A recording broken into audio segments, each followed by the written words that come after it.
자, 골정결자 윤용인입니다.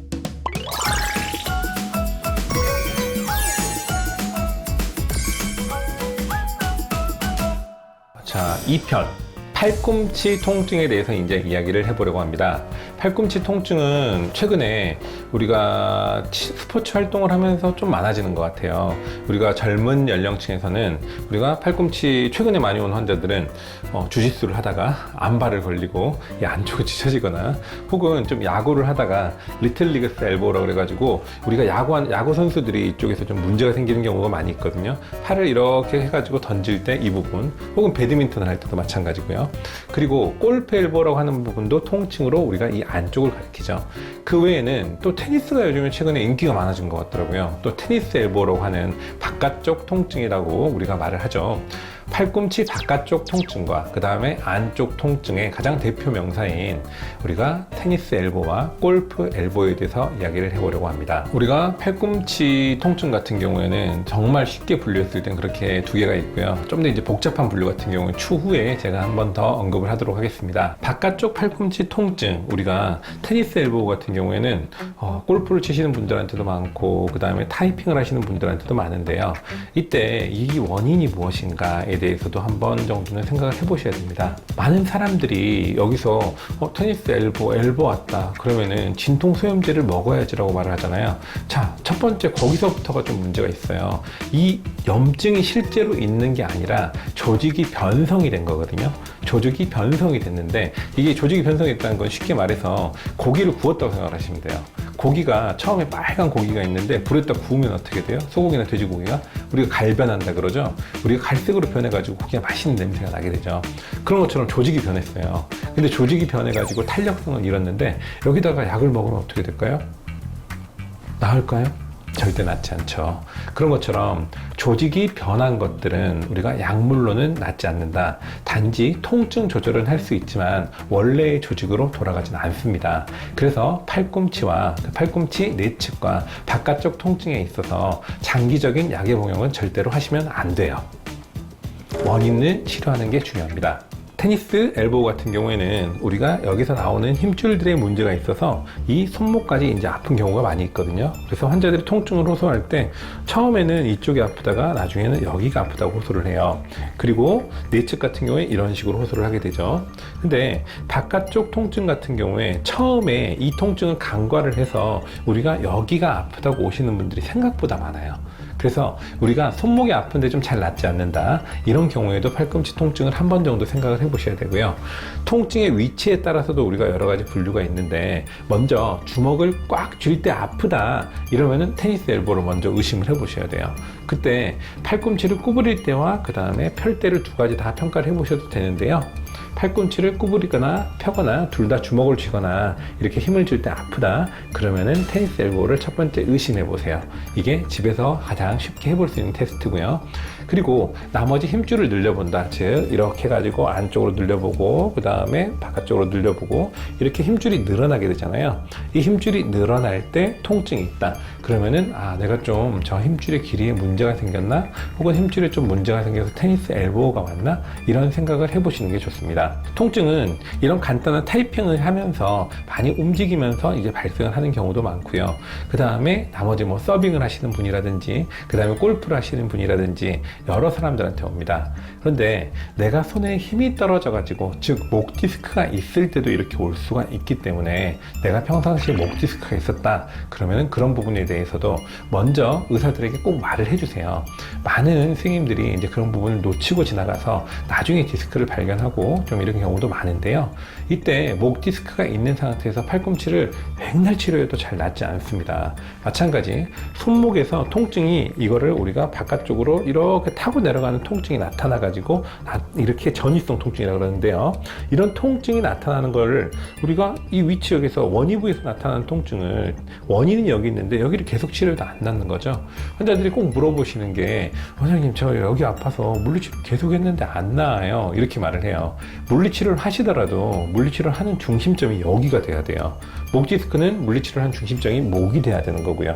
많은 사람들이 우리가 오해하는 점, 목에서 문제가 있다고 하더라도 통증을 이쪽에서 느낄 수 있다. 이때 테니스 엘보우로 오해할 수 있다는 점에 대해서 한번 꼭 말씀을 드리고 싶습니다. 그리고 내측으로 가가지고 우리가 골프 엘보우라고 하는 부분이죠. 이렇게 큰 근육들이 이제 많이 붙어 있는 부분인데요.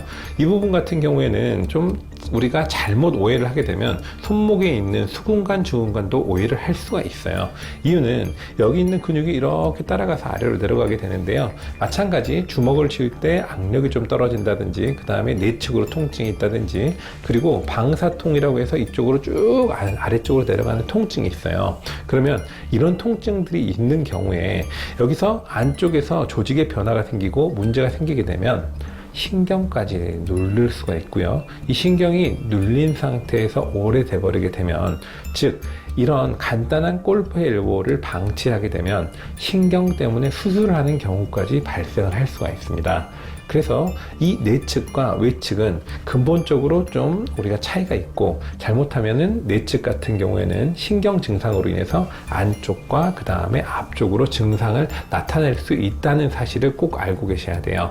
많은 사람들이 여기가 좀 아파요 라고 하게 되면 인대도 봐야 되긴 하지만 우리가 꼭 팔꿈치를 봐야 된다는 점, 내가 이 부분을 치료를 했을 때도 잘 안 낫는다 그러면 꼭 팔꿈치를 본다는 점, 이 점을 꼭 명심해 주시면 좋을 것 같습니다. 이제 치료에 대해서 이제 몇 가지 한번 이야기를 해볼 건데요.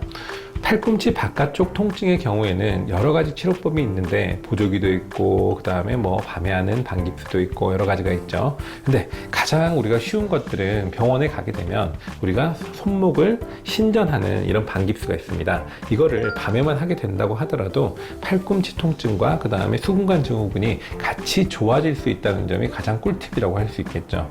많은 분들이 좀 이렇게 원으로 싸는 보조기들을 많이 하시는데요. 원으로 싸는 보조기를 너무 오래 하게 되면 이 부분에서 혈액순환이 안 좋아지고, 이렇게 손 자국 난 거 보이죠? 혈액순환이 안 좋아지게 되고 이 부분에서 신경이 눌리게 돼 가지고 지금 이렇게 정맥이 붙는 것도 보이실 거예요. 이렇게 혈액순환이 망가지게 된다 그러면 조직이 재생이 돼서 완치가 될 수 있을까요? 결코 그렇지 않겠죠. 일을 할 때 내가 일시적으로 그런 보조기를 이용하시는 건 괜찮습니다. 그렇지만 이런 보조기를 장기적으로 계속 사용하시는 것은 오히려 내 몸을 망치게 된다는 사실을 꼭 알고 계셔야 됩니다. 두 번째, 통증이 있을 때는 이런 통증들을 완화하기 위해서 여러 가지 방법을 해볼 수가 있는데요. 병원에서 진통소염제를 처방하는 것도 그 하나의 방법이고요. 저 같은 경우에는 진통소염제는 잘 처방하지 않고 이 부분에 테이핑을 한다든지 밤에 하는 방깁스를 한다든지 이런 걸 하게 되는데요.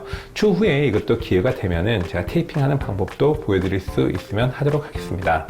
그리고 그 외에는 여러 가지 운동들이 되겠죠. 그냥 처음에 증상이 발생한 지 얼마 되지 않았다, 이럴 때는 운동을 해볼 수가 있는데요.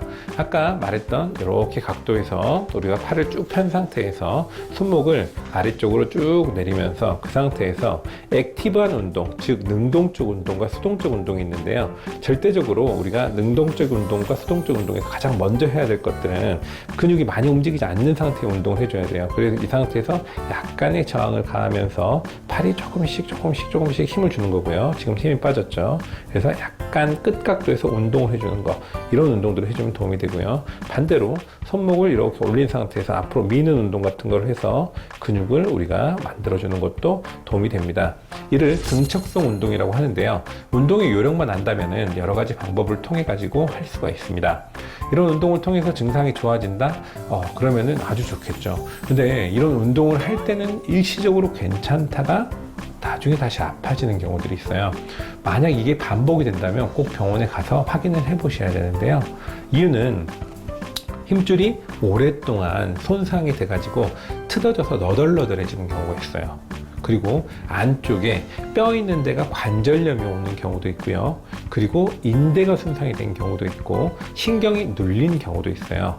각각에 대해서 우리가 모두 다 테니스 엘보라고 통칭하긴 하지만 여러 가지 원인이 있다는 점, 자가 진단으로 아까 여러 가지 손을 한번 힘을 쭉 줬다가 우리가 이렇게 펴면서 통증이 발생했을 때 바깥쪽 통증이 발생한다 그러면 테니스 엘보로 의심할 수 있고, 간단한 우리가 테이핑과 그 다음에 운동을 통해서 좋아진다면 아주 좋겠죠. 그렇지만 만약 이런 것들이 3일, 일주일, 2주일 혹은 자꾸 반복이 된다, 뭐 3일 연속 계속 아프고 일주일 아프고 이럴 때는 안쪽에 뭔가 문제가 있을지 확인을 해 보시는 게 꼭 필요합니다. 자, 내측 통증으로 가서 팔꿈치 내측 통증 같은 경우에는 아까 우리가 골프 엘보라고 한다고 했죠. 근데 최근에 코로나 이후에 좀 발생을 많이 하는 것들이 있는데요. 이 안쪽에 임파선이 눌러가지고 신경이 누르게 되면 통증이 이 내측에서 팔꿈치보다 약간 위쪽에 발생하는 통증이 있어요. 이 통증 같은 경우에는 꼭 확인을 해 보시는 게 좋거든요. 이런 임파선이 눌러서 신경 쪽 통증 같은 경우에는 여기까지만 통증이 가고요. 더 내려가지는 않아요. 약간 패턴이 달라요. 그래서 통증이 내가 어디서 느껴지는지 한번 자가로 체크를 해 보시고요. 그 다음에 이 안쪽에서 우리가 통증이 나타날 때 힘을 줄 때 통증이 나타난다. 그 다음에 팔꿈치가 얼만큼 좀 펴질 때 나타난다. 이런 것들을 자세히 기술을 해가지고 알고 계시고 내가 운동을 하면서 그런 각도에 따라서 통증이 좀 좋아지는지 평가를 하시는 것도 중요해요. 어렵다 그러면은 핸드폰을 옆에다 세팅을 해 놓으시고요. 사진을 보고 내가 이 상태에서 통증이 나타났다 사진을 찍어 놓으세요. 그리고 운동을 하고 좀 뭐를 하고 나서 그 다음에 통증이 나타나는 이런 각도를 체크하는 것도 하나의 방법이거든요. 내 몸은 내 스스로 잘 안다고 생각하지만 내가 스스로 이를 객관적으로 좀 보긴 힘들어요. 그래서 이런 것들을 꼭 기록을 남겨서 보라는 점을 기억하시고요. 여기서 아래쪽으로 내려가는 이런 통증이나 위쪽에 있는 통증은 신경과 관계된 통증이기 때문에 뭔가 이런 통증이 나타났다는 것은 우리가 병원에 가야 되는 사인이에요. 특히 젊은 사람들에서 이렇게 팔꿈치를 구부렸다 폈다 할 때 안에서 퉁글리는 소리가 들리거든요. 퉁. 우리가 60에서 90도 될 때 그러면은 그 신경 자체가 자극이 돼가지고 문제가 되는 경우가 있거든요. 그럴 때는 꼭 병원 가가지고 확인을 해 보시고요.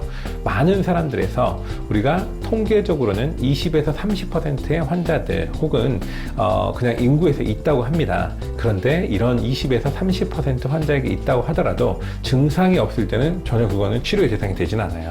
근데 내가 증상이 있을 때는 이 신경에 대한 것도 꼭 체크를 해야 된다는 점을 명시하시고요. 그리고 양쪽에 동시에 우리가 사용을 해볼 수 있는 치료들이 병원에서 할 수 있는 것들이 있거든요. 이런 병원에서 할 수 있는 것들은 바깥쪽과 안쪽에 충격파라는 치료를 사용해 볼 수가 있고요. 그리고 프롤러라는 치료를 사용해 볼 수가 있고, 그리고 하이드로 다이섹션이라는 신경 같은 치료를 해볼 수가 있습니다. 우리가 각각의 타겟에서 인대 같은 경우에 혹은 힘줄 같은 경우에 혹은 힘줄과 근접합부가 있는 경우에 각각의 치료의 패턴이 다르게 되는데요. 우리가 충격파는 좀 브로드하게 전체적으로 넓게 치료를 할 수 있는 장점이 있고요. 그리고 주사 무서워하시는 분들이 좀 많잖아요. 그럼 이 주사를 무서워할 때 좀 편안하게 일상생활로 바로 복귀가 가능하게 사용할 수 있다는 장점이 있습니다. 문제는 충격파 치료를 해가지고 좋아지긴 하더라도 완치까지 가기는 좀 힘들고 마지막 마무리는 내 노력이 좀 필요하다. 프로로도 있고 아니면 하이드로도 있고 하이드로로 하면 이제 하이드로 다이섹션이에요. 그리고 다른 것들 조금 같이 병행했을 때 효과가 좋다는 점을 꼭 알고 계시고요.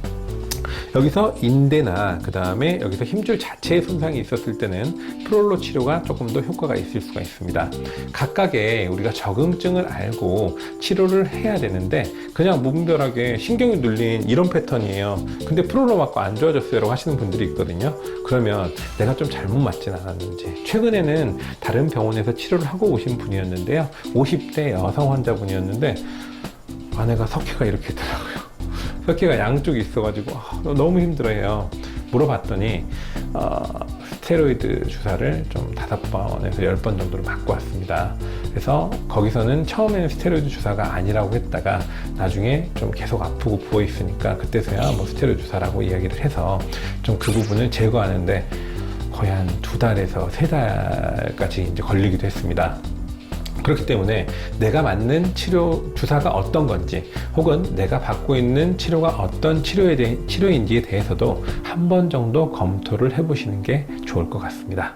자, 팔꿈치 통증이라고 하더라도 모두 다 같은 통증이 아니라는 거 꼭 명심하시고요. 오늘도 골종결자 윤용현이었습니다. 감사합니다. 도움이 되셨다면 우리 좋아요와 그 다음에 구독 꼭 눌러주시고요. 다음에 더 알찬 정보로 찾아가도록 하겠습니다. 감사합니다.